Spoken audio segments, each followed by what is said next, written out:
I think the real question here is, does Trump get impatient with this? Does he realize that he's being taken for a ride in a very North Korean kind of way?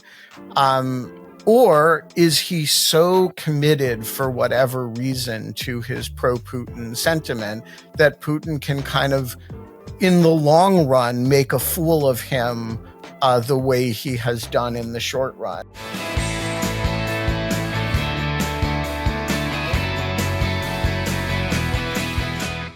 Hello and welcome to the Bulwark Podcast. I'm your host, Tim Miller. It is Wednesday, so if you're looking for some political chatter or you want to hear some takes on the Minnesota state senator who tried to make Trump derangement syndrome an official mental illness in the state of Minnesota, and then a few hours later was caught in a sting trying to have sex with a 16-year-old girl. That was really such a shame. Too bad. Tough break for that guy. If you want to hear more about that, over on The Next Level, it's Wednesday. So go check out The Next Level. Download that podcast feed wherever you get your podcasts. It'll be up late Wednesday. But we're going to focus on serious matters here, legal matters. And I'm delighted to have with me the editor-in-chief of Lawfare and senior fellow in governance studies at the Brookings Institution, also the author of Dog Shirt Daily, in a dog shirt as we speak. It's Ben Wittes. Hey, good to see you. Welcome back.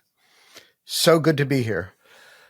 Yeah, how's the Lawfare traffic these days? Website traffic, kind of the chart go up. It kind of look like the Ethereum stock chart a little bit, maybe. Yeah, the worse things get, the better it is for us, and so we're always have mixed feelings about doom and gloom democracy wise because it's good for business.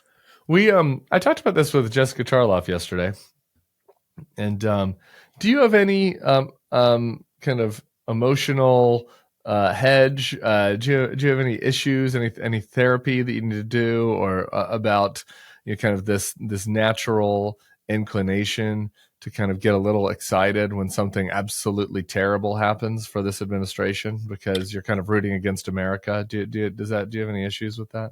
So I actually struggle with this a lot because I am by inclination deeply, deeply anti-Leninist, that whole maximize the contradictions thing. Yeah. I really don't believe in it. I really think we should always hope we're wrong and that the country prospers and that, I didn't vote for President so-and-so, but I hope every reason that I had to fear his rule was wrong and that we do great under him. And boy, do I not feel that right now. At all. At all. I feel like, bring it on. We deserve the punishment of Trump's rule. And we should feel it to the maximum extent possible.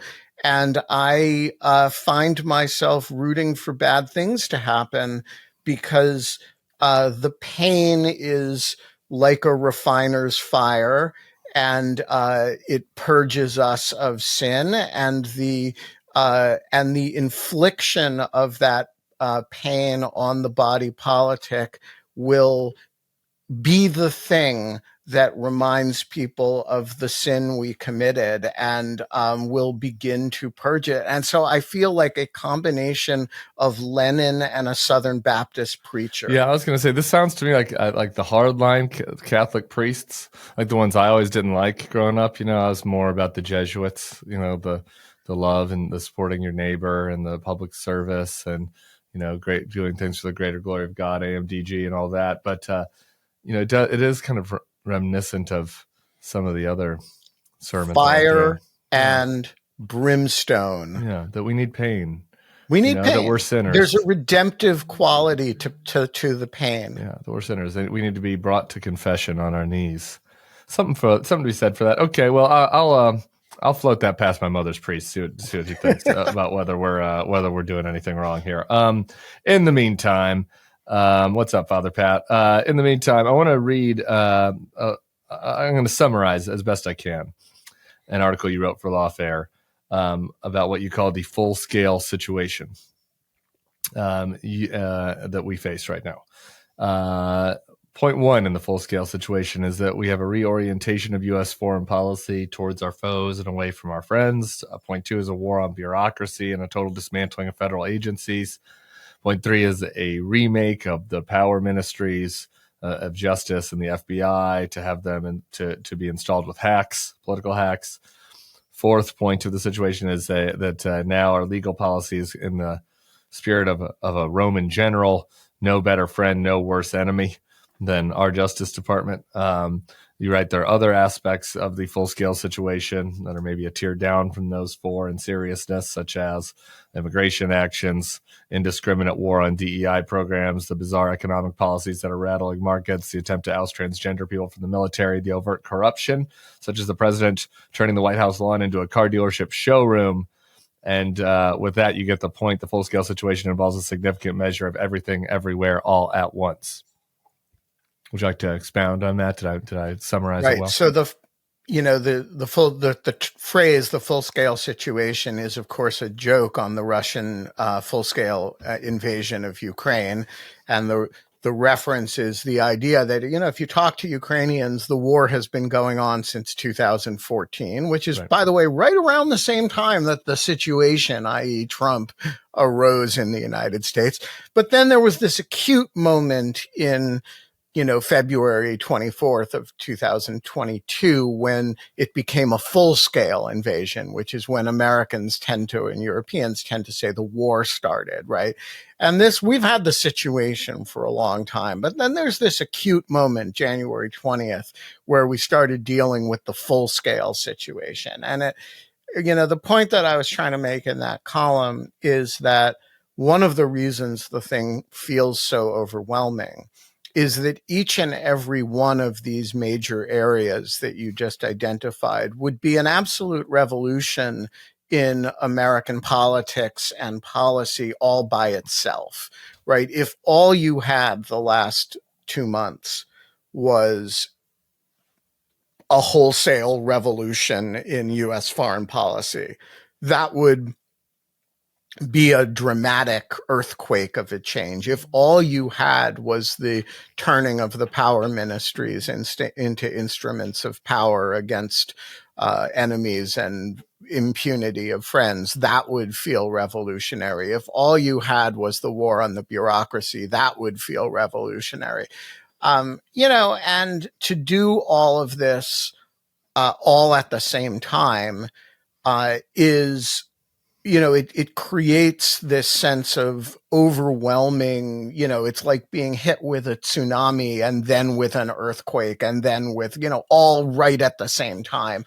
And, all of that makes it very, very difficult to assess in real time, how's it going? It feels awful, right? But is he winning, or is he, kind of supernovaing, right? Is it more important that the economic data is pretty bad on this stuff, right? Or is it more important that he's successfully gotten rid of a gazillion public servants, right? And it's very hard to prioritize analytically and figure out what really is going on. How effective is the judicial pushback, for example? And so I guess the point I was trying to make in the column is that this is, if it feels overwhelming, it's because it actually is overwhelming, and it's going to take a while for it to sort out. And don't try to assess it now. Just try to, breathe through it. So I can't ask you to assess it now. That's what you're telling me. I can't say. Look, what do you think is what is the thing that you think has the longest term ramifications? So, I guess what I would say is almost all the things that we focus on intensely, for very good reasons. So let's consider the matter that you've been blowing steam out your ear about, the Venezuelan deportations, right? This has enormous consequences for the liberty of a bunch of individuals, some of whom are probably not gang members. And in the broad scheme of things, is, hugely important for the people in question. And ultimately, America has seen improper deportations without due process before and, survived it reasonably intact. Some of the issues, the destruction of the bureaucracy is, going to pull at people's heartstrings a little bit less unless they know people who've been dismissed or agencies that have been destroyed. And yet, if you're talking about what the long-term consequences are, this is just enormously important stuff for the ability of, it's very hard to rebuild an agency that you've destroyed. Right. And then similarly at the tectonic level, and this one, honestly, I'm a little bit more encouraged by it's not clear to me that he's made any real progress with the impoundment stuff. And so I do think that's at the democratic tectonic level, the most important question we're dealing with. It's the least important for human liberty and justice. For people that ears glaze over whenever I mention impoundment, can you just explain what you're referring to? So an impoundment is when Congress appropriates money to do thing X, and the president says, I'm not doing thing X. Right. I'm not spending that money. No. And so this doesn't have consequences for human liberty. It's not a matter of justice, or it's just a matter of whether Congress is really a co-equal branch or not. Right. And whether when Congress says we're appropriating money to do something, whether the president has to do it or whether the president really actually controls the other purse string. So it's a revolution in constitutional law. And the question is whether he's going to get away with it. And so far, there doesn't seem to be a lot of evidence that he's getting away with it. And so I do think that side of it is pretty encouraging, although very preliminary. Which transitions us nicely to the encouraging but preliminary comments from the Chief Justice of the Supreme Court about the rolling constitutional crisis that we are experiencing. This was with regards to I guess he didn't say that it was with regards to Trump's statements, but there were statements by several people, including the president, about the Judge Boasberg that had put the stay on the aforementioned Venezuelan deportation case that I have steam coming out of my ears over. And several people are saying that this judge should be impeached, and Tom Homan, the immigration czar, said directly that he doesn't think the administration should listen to judges or follow their orders when it comes to these deportations. The Chief Justice said this yesterday: for more than 2 centuries, it's been established that impeachment is not an appropriate response to disagreement concerning a judicial decision. The normal appellate review process exists instead for that purpose. Not exactly a rip-roaring denunciation that would do well on a TikTok, but pretty clear disagreement with the president's statements on this. So I'm wondering what you made of it. All right. So John Roberts, first of all, is an extremely measured human being. He, think of somebody who has been planning to be Chief Justice of the United States since he was 9 or 10. He is enormously careful with what he says. And when he issues a statement like that, it is worth parsing every word of it. And noting what he did say and what he didn't say. And so he says there are 3 things. The first is talk about impeaching judges because you disagree with them is dangerous. The second is if you disagree with a judge, appeal it, right? As in send it up to me. Because, he sits atop the appellate hierarchy. And this is important and here you can split the analysis, right? You can say, if you have a problem with Judge Boasberg, bring it to us and we'll fix it. Don't bring up this impeachment stuff. We're reasonable up here. If you got a problem with him, bring it to us. right? So that would be the cynical way to look at it. The other way to look at it is to note that John Roberts appointed Boasberg to be the chief judge of the FISA court at one point. He's the chief judge of the D.C. District Court. This is a guy who Roberts knows. And Roberts is saying here, hey, you got a problem with a DC Circuit District Judge. You got a problem with us, bring it on. I have followed this case pretty closely. I watched the hearing or listened to the hearing that Boasberg had on Monday. Look, there's a jurisdictional question as to whether this case should be in front of Judge Boasberg at all.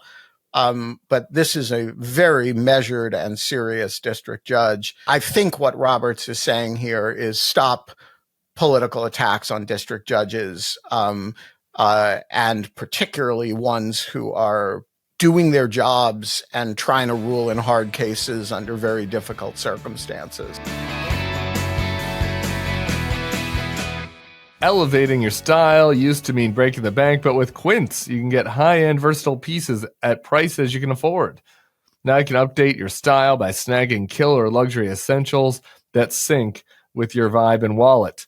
Quince has all the must-haves like Mongolian cashmere sweaters from $50, iconic 100% leather jackets, and comfortable pants for every occasion. The best part, all Quince items are priced at 50 to 80% less than similar brands. By partnering directly with top factories, Quince cuts out the middleman and passes the savings on to us. I never know until I sit in the chair what who our sponsor is for the day. So this is the first time it's happened. I'm wearing my Quince shirt right now for YouTube viewers. You can see it here. I'm enjoying it. I like the piping.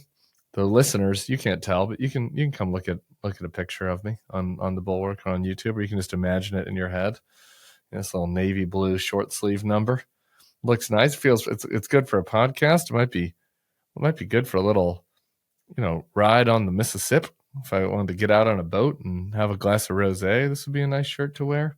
A lot of options, very versatile, a lot of stuff at Quince. Highly recommend it. So indulge in affordable luxury. Go to quince.com/thebulwark for free shipping on your order and 365-day returns. That's QUINCE.com/thebulwark to get free shipping and 365-day returns. Quince.com/thebulwark.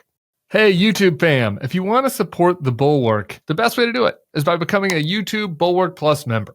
The Bulwark is truly independent. We have no corporate overlords. We're not settling any dumb lawsuits with Trump. By joining, you help support our work, and you can get a bunch of perks right here on this platform. Ad-free content, bonus videos, live streams, and some emojis of me, which I guess some people want. So come join, come hang out, become a Bulwark YouTube Plus member, and I'll be seeing you in the comments. So behave. I want to get back to Roberts, just because I want to pick your brain on SCOTUS, but just since you've been following that case closely, let's get into the Boasberg case a little bit. What do you make of, I guess, the disagreement at this point, right? That I guess the administration is saying essentially that this plane was already in the air over international waters. You can't turn it around. They don't have jurisdiction. Boasberg's saying essentially they haven't proven it, I guess, that the plane actually was over international waters. I guess, is that the crux of the disagreement at this point? Yeah. So I think there's a deeper level of disagreement, okay, which is that, this was originally styled as a habeas case. Normally you bring a habeas case where the defendant is the prisoner is being held, which in this case would be the Fifth Circuit down your way. Right. But it was brought in the DC court. The petitioners seem to have dropped the habeas component of it, but it's not clear to me what's left. And so the administration was extremely aggressive in how they dealt with Judge Boasberg's order over the weekend or on Friday. And aggressive in what sense? What do you mean by that? Well, he ordered the plane's turnaround, and they ignored that.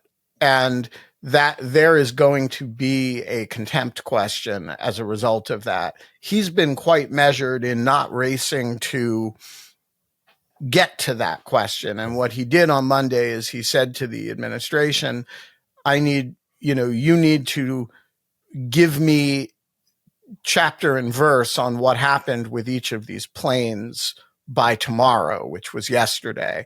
And so the administration responded by saying in court, we can't give you that information. And he said, basically, is it classified? And they said, no, not really.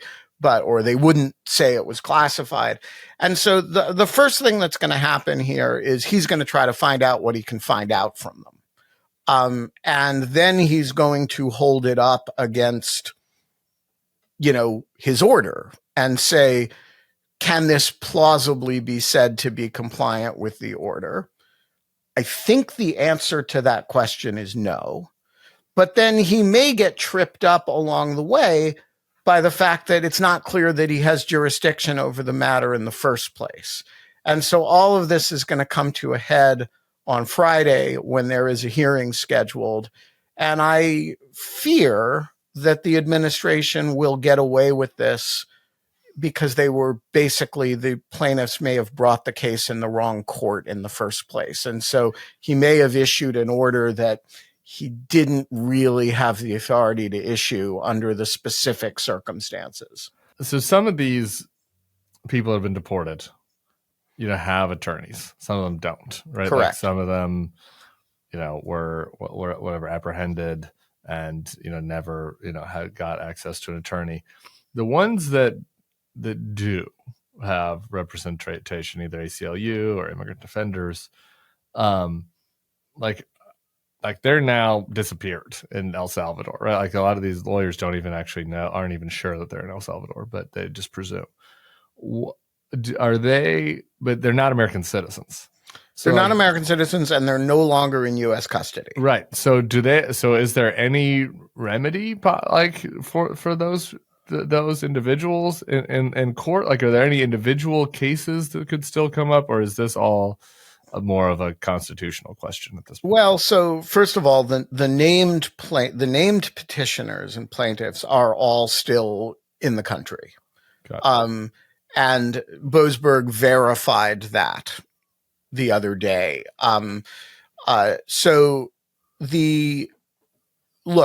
This again gets to this question of how the case is styled, right? If it's styled as a habeas case, we don't have custody of these people anymore. And by the way, unless you can make an argument that the Salvadorans are holding them for us, which I assume the plaintiffs will try to make because they're being paid. Right. So could you make an argument that they're constructively in U.S. custody? It's going to be tough. Yeah. To the extent that the case is not a habeas case, but some other kind of case. And the complaint throws in a lot of different claims.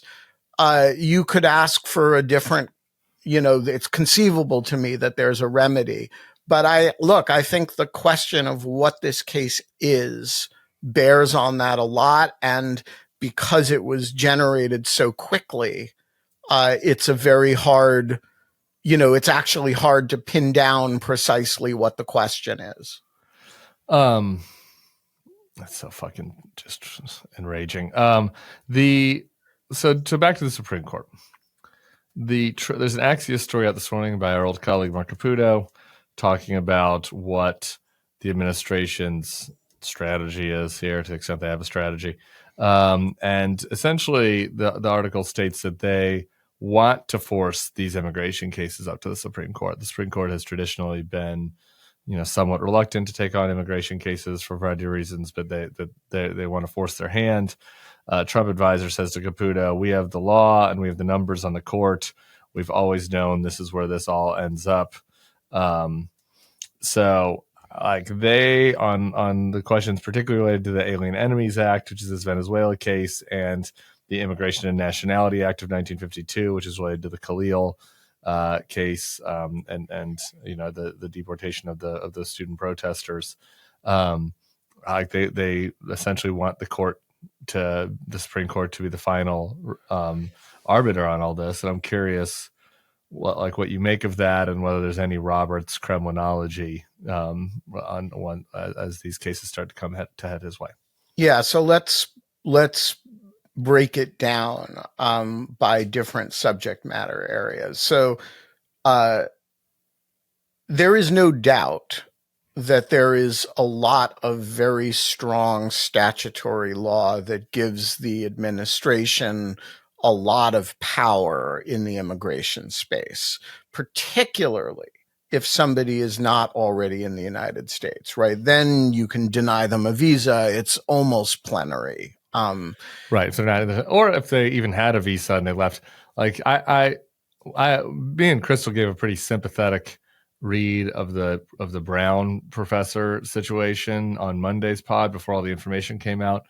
And as we have more information, like that one is like, I don't know. I think that woman is in a lot tougher of a situation. She had gone to Lebanon to go to the funeral of Nasrallah or something, and like tries to come back into the country, and that becomes very, very dicey for having your visa getting pulled for that, or your visa getting pulled if you're working in the country and you're not supposed to be, right? So like pulling people's visas for that sort of stuff, they've got a lot of power. They've got a lot of power. Yeah.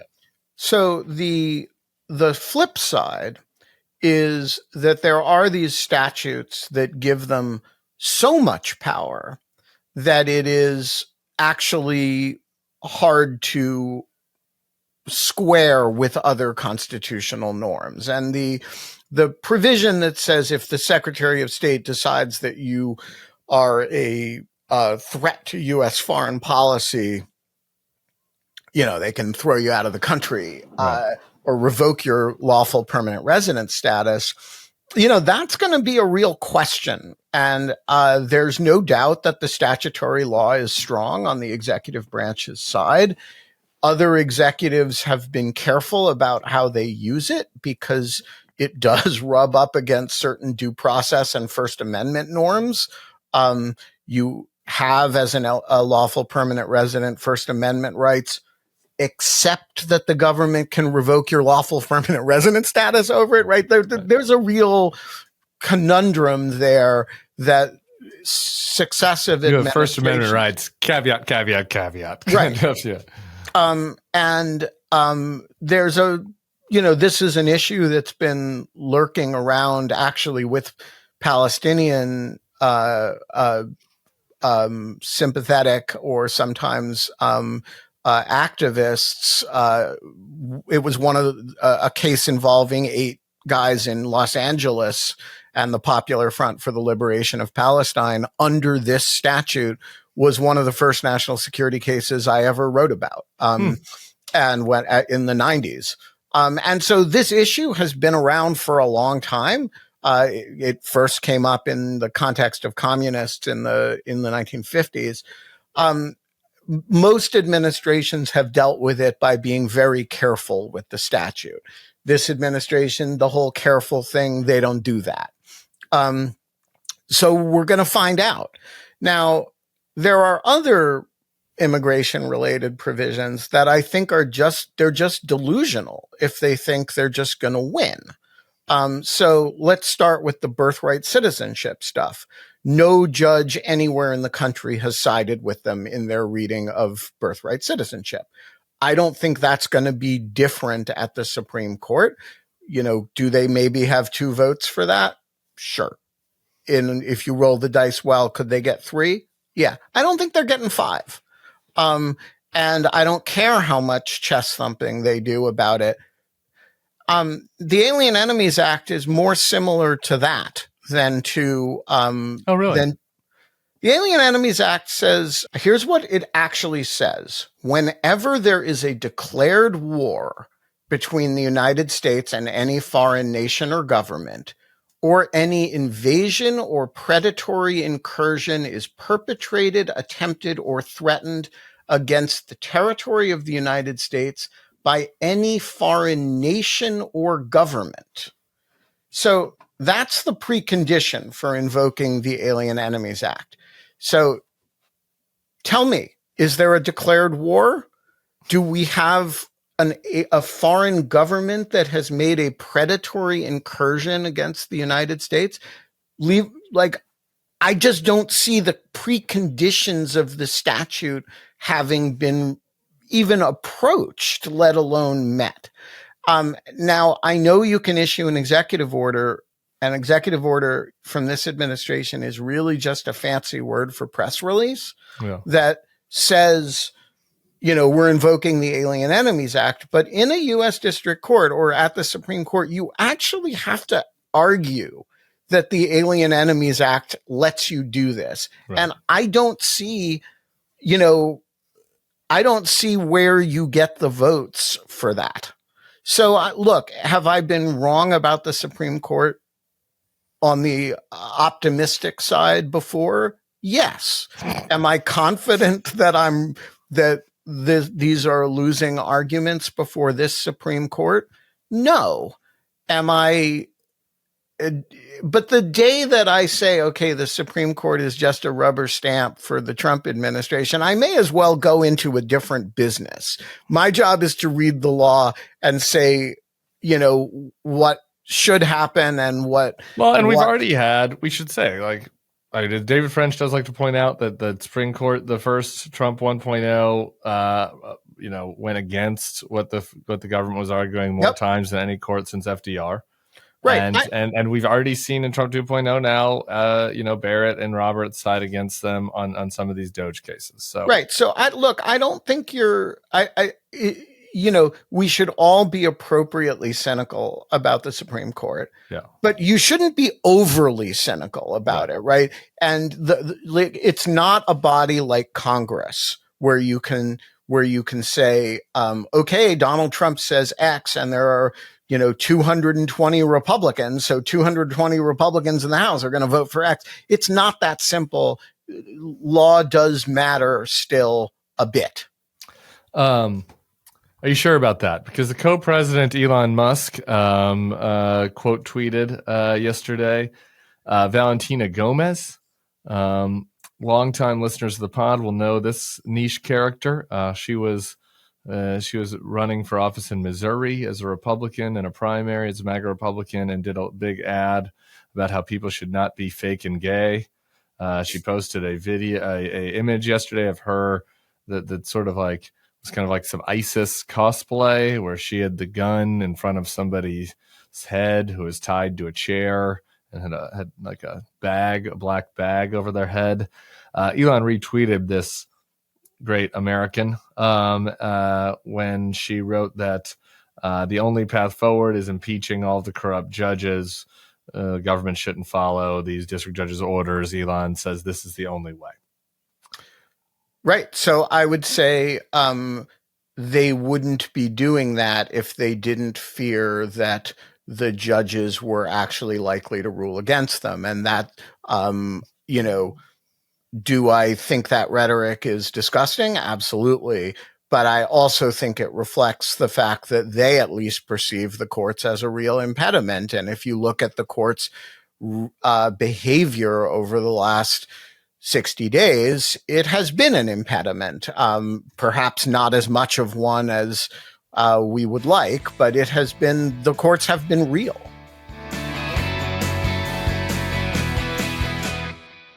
Hey guys, I don't know about you, but sometimes those late in the day coffees are starting to catch up to you in middle age when you're trying to get to bed. And if I need something a little stimulant particularly before a late night MSNBC hit or a late night YouTube taping for you guys, I'm looking for something that's not going to keep me up all night. And one such option is the sponsor of today's show, Mudwater. Maybe you're thinking about shaking off the winter blues or focusing on your wellness or simply finding a new way to feel energized throughout the day.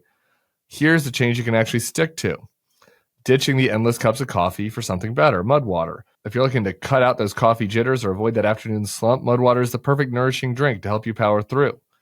With a blend of cacao, chai, turmeric, and adaptogen mushrooms, it helps you feel much more focused without the crash. It's smooth, steady, and honestly just makes you feel better.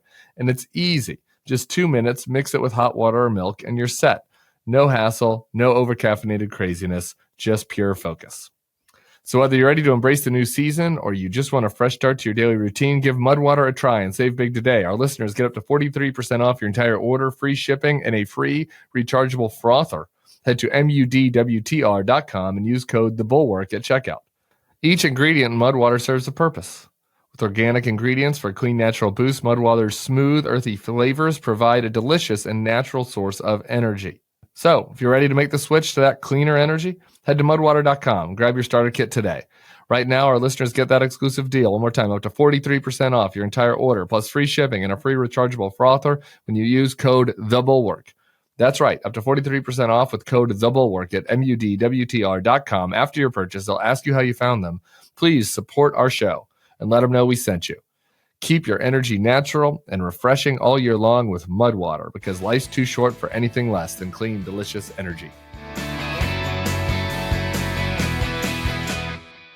All right, I want to move on, unless you have any other court matters. I've got to take us abroad. There was a Trump-Putin call yesterday.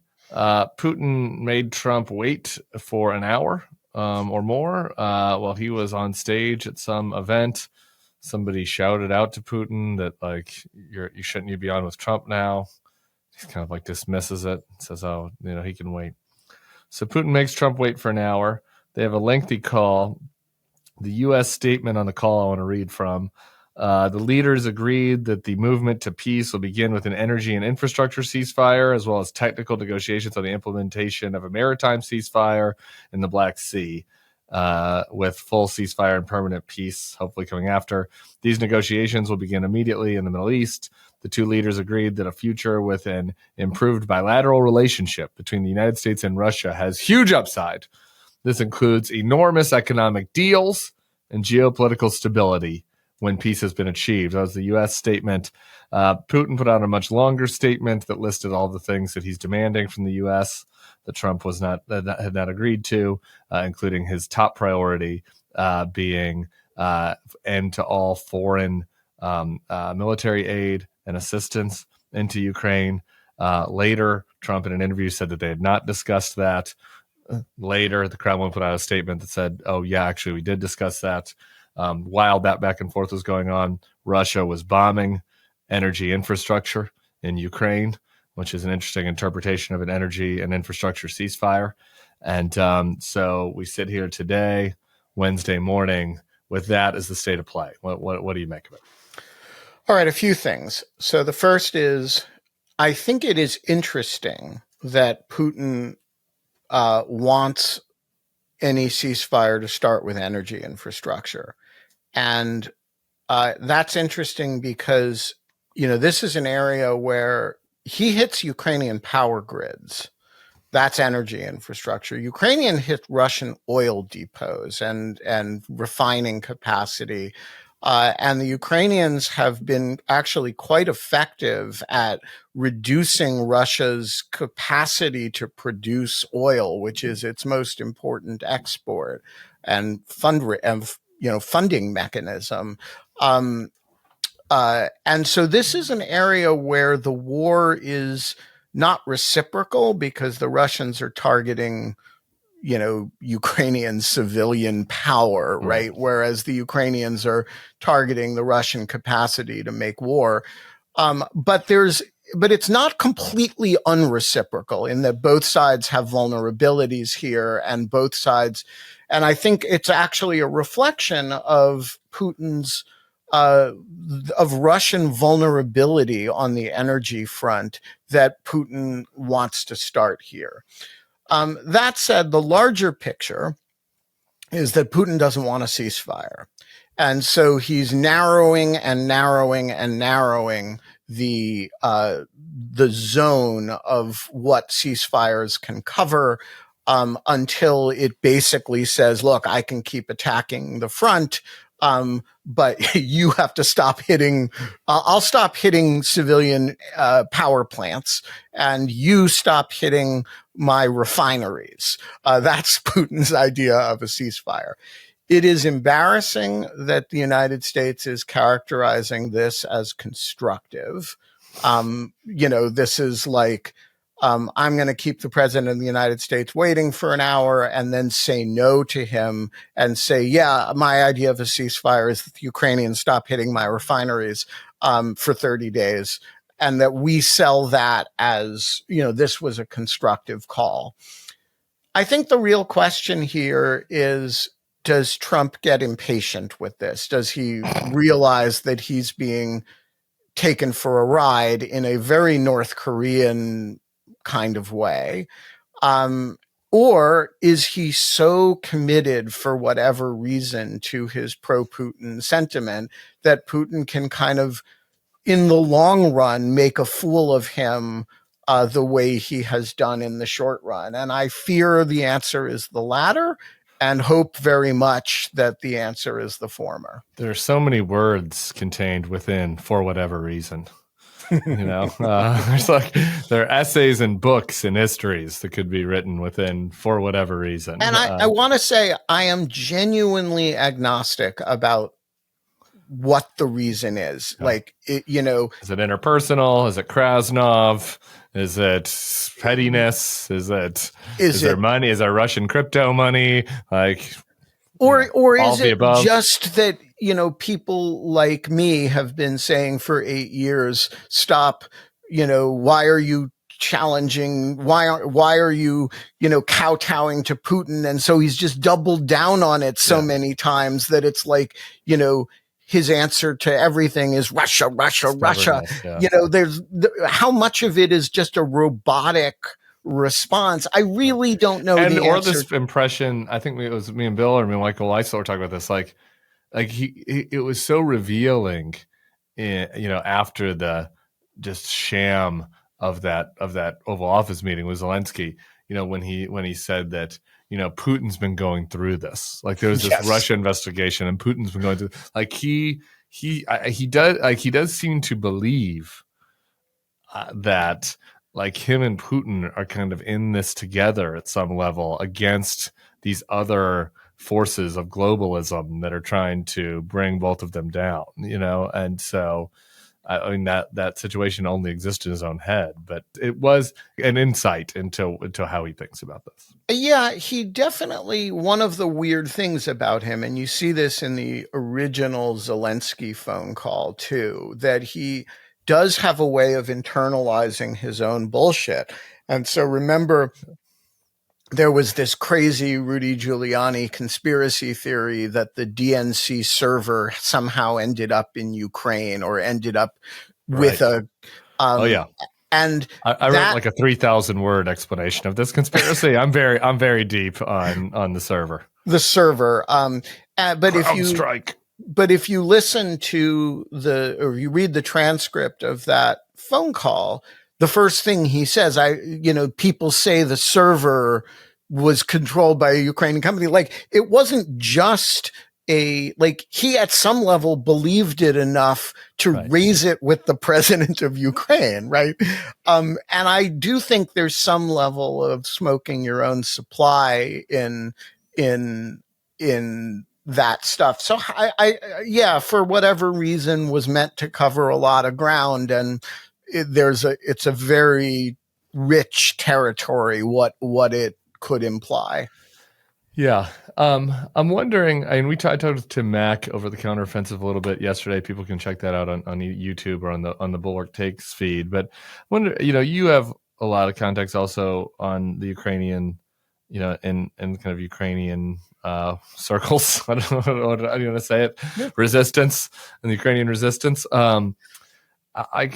What does everybody make of all this at this point? I mean, there seem to be maybe, obviously you can paint with a broad brush.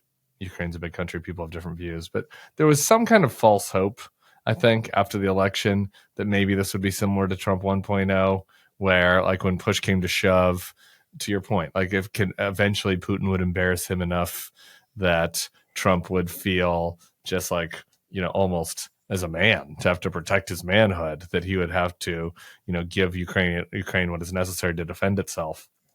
The hope for that, I think, seems to be dwindling substantially.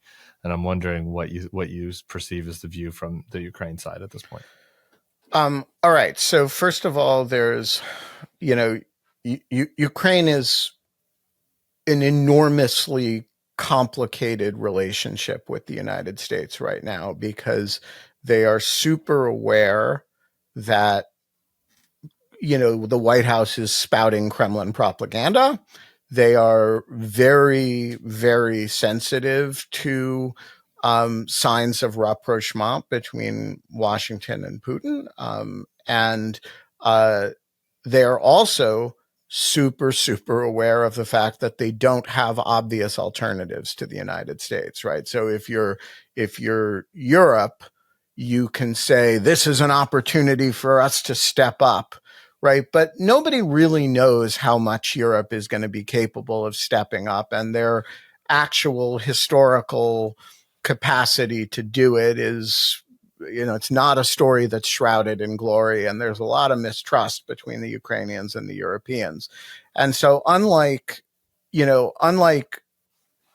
almost anybody else in the world who can shift in some ways, the Ukrainians are really, really dependent on continued U.S. backing. And by the way, this plays out in the course of a war that they are actually fighting right now. There's nothing hypothetical about it. And so I would describe the reaction as a combination of deep, deep betrayal, sense of betrayal that is going to take a generation for us to deal with. A kind of, you're quite correct that there was a sense of false hope, even Trump optimism that was pervasive in Kyiv after the election, largely as a function of frustration with Joe Biden, who they thought of as very slow to, and they were kind of attracted, or a lot of Ukrainians were kind of attracted to the idea that Trump was a macho blowhard who, we can just get him to blow hard in the right direction, right? Yeah. Cowboy, kind of American cowboy. Exactly. A little bit of confusion of Trump with George W. Bush. And then there's also, and this is the part that's just heartbreaking, is a sense of despair and what the hell are we going to do now? Because it's not like there's an obvious place to turn instead. And Ukrainians, because they're because of lots of aspects of their history, it's a fairly stoic culture that doesn't value, emotive expressions of despair. The rhetoric will all be, we're going to keep on fighting, that sort of thing. But there's a real sense of we are fucked. And for a lot of them, it's not just about lost territory. It's about the future capacity of the country to prevent Russia from destroying it. It's about family members who are in, occupied territories, of which, it's 20% of the country. Yeah. And so it's a very tragic situation that one of the interesting things about has been the rallying behind Zelensky. He 2 months ago, there were real politics had returned to Ukraine, and there was a lot of criticism of Zelensky. Not now. Yeah. And, you humiliate a country's democratically elected leader in the White House, and you're going to learn something about the way the country rallies behind him. And so there's a lot of pride in Zelensky, and there's a lot of sense of, I'm a domestic political opponent of his, but you can't treat my president that way. And so it's a very complicated set of feelings. It's in some ways similar to the reaction in Canada. The parallels are pretty striking, obviously. More intense in Ukraine, but also less intimate. Right.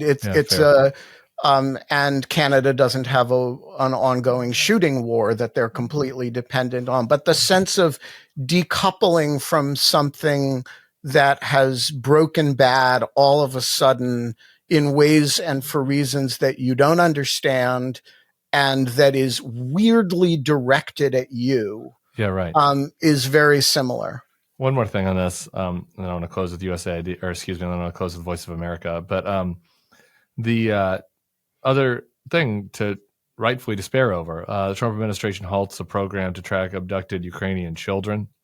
Lawmakers say, I'm trying to get Greg Landsman, who's a Democratic lawmaker, on to discuss this. So later, check out our YouTube or the Bulwark page. Hopefully we can have that up today or tomorrow. But Landsman wrote this in a letter.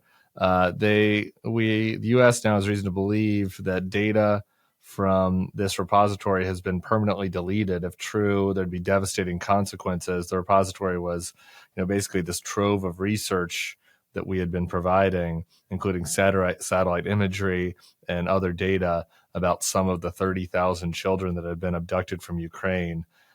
Apparently, the State Department has just erased it. Yeah. So I read that story in the New York Times this morning, and I have to say I couldn't get through it. I literally couldn't believe it's true. I texted Landsman. I was like, this cannot possibly be true. So I'm like, I have no information to add this. So this is an issue that I've spent a lot of time on. A bunch of my projections at the Russian embassy are about the stolen kids. And, it's something that one of the many maddening things about the Russian full-scale invasion has been the theft of children. And, by the way, they're not subtle about it. There was a woman who has a stolen Ukrainian child who was talking about it on Russian television with Putin, that she's, they couldn't have children and she got this Ukrainian child. I mean, it's really vile. And to have, I hate them so much. And to have the U.S. administration not merely not playing a constructive role, but, dropping hints and news that we're going to recognize the Russian annexation of Crimea, that we're going to, which is, a place where the Russians engaged in a recent, 1944 genocidal deportation of the entire Crimean Tatar population. This is a place that has, the fact that we are contemplating recognizing the legitimacy of the Russian invasion of Crimea, that we are actively erasing the data that we helped collect on 20,000 Ukrainian children forcibly deported, stolen from their parents and deported to Russia. I just don't know how to talk about it except with,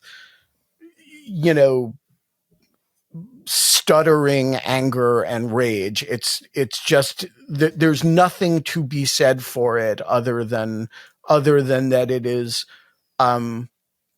we're trying, or the administration is trying to make its own deals with Russia more palatable by erasing the evidence of their evil. Okay. Let's close with Voice of America. My old friend Carrie Lake is gutting it. You wrote about this at length for Lawfare, unilateral disarmament and the disinformation wars. I don't think I've talked about this VOA at all, really, on the pod. So why don't you give people a brief on what's happening there? All right. So what happened was Trump issued an executive order on Thursday or Friday, I can't remember which it was, that basically ordered USAGM, which is the parent organization of VOA, to shut down, except to the extent that it's statutorily required. VOA then put essentially all of its journalists on leave and then terminated them the next day. So VOA effectively doesn't exist anymore. And this is mostly invisible to Americans because VOA doesn't broadcast to Americans. VOA broadcasts in 49 languages to 355 million people every week, in all over the world in areas where news is good, honest news is difficult to come by. This is one of the great news organizations in the world. I have dealt extensively with their Eastern Europe language services, both their Russian and Ukrainian services, because of my Russian embassy protests. Like, it's an extraordinary operation, or it was until this weekend. And why do we do this? Because the answer is, during World War II, actually getting truthful news into the ecosystems of occupied Europe was important. And during the Cold War, getting news, most Ukrainians found out about Chernobyl because of Voice of America. And to this day, Ukrainians in occupied parts of the country get their news from VOA. And so, I think there were about 100 people in the Russian language service and about 40 in the Ukrainian language service. All of them are unemployed today. And that, play that out over whatever, broadcasting in Swahili, broadcasting in French, broadcasting in Spanish. There are lots of people around the world that this is going to affect in terms of the quality of their information supply. And so you ask yourself the question, why would the administration do this? And the answer is actually completely simple, which is, if you don't want to counter Russian disinformation, why would you have a news service that tells the truth? People might believe it. It's counterproductive. If you don't want to counter Chinese disinformation, why on earth would you have a news service that brought people honest news in Chinese? If you don't want to undermine autocracies in Iran or the Gulf, why on earth would you do serious news in Persian or Arabic? And this is an administration that wants to build entire edifices of foreign policy based on lies, as we were just discussing, erasing data about stolen Ukrainian children. If you're going to do that, it doesn't make sense to have a news service that's bringing people actively valuable information. But it is a profound, profound change from what Ronald Reagan said in 1982 or 3 in a 40th anniversary speech at VOA, where he said, now as then, the truth is a weapon on our side. And, Trump clearly doesn't believe that. And so you erase data sets that reveal the truth, and you also fire people whose job it is to reveal the truth. And, if I sound emotional about this, I have a lot of friends who lost their jobs over this. And by the way, a bunch of them are going to have visa problems now as a result of it, to link it to your immigration points. That is, God, that's really depressing. The truth not being on our side now. Let me give you the MAGA straw man on this. It's that would be, the Winnie the Pooh and the tuxedo argument, instead of the we're just on the side of the baddies now. And that is, that all's before the internet. Like, people can get information now in a variety of ways. It's not like the old days where we need to radio in and people are overwhelmed with information, frankly, and maybe it's not a good use of resources anymore. Okay. That's a fine argument if you get rid of the whole technical barriers stuff, VPNs and whatever. Sure. People can get information. Who is producing high quality news about the United States in Russian? Who's doing it in Chinese? Who's doing it in Persian, in Farsi? Yeah. Maybe we don't want that, actually, right? For the next 4 years, at least, high quality information about what we're doing. That's the point. Yeah. Right? Like, can people access the New York Times if they have the right VPNs and if they know how to circumvent the Great Wall? Yeah, they can access the New York Times. Can they read it? Right. Is somebody producing a product that is in their language useful to them. And by the way, VOA reports different things than the New York Times, because if you're living in, in Cambodia, what you want from Radio Free Asia is not the same information. New York Times isn't doing stuff on Cambodian politics, right? And so, yes, it is true that information is available to those who want to go out and get it.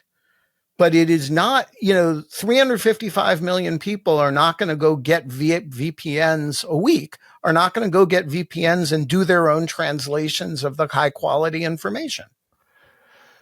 Final thing on this, I was listening to the Pod Save the World guys talk about this, and I have to close with this fuck around and find out from Marco Rubio. One of the other elements of VOA is this radio and TV Marty.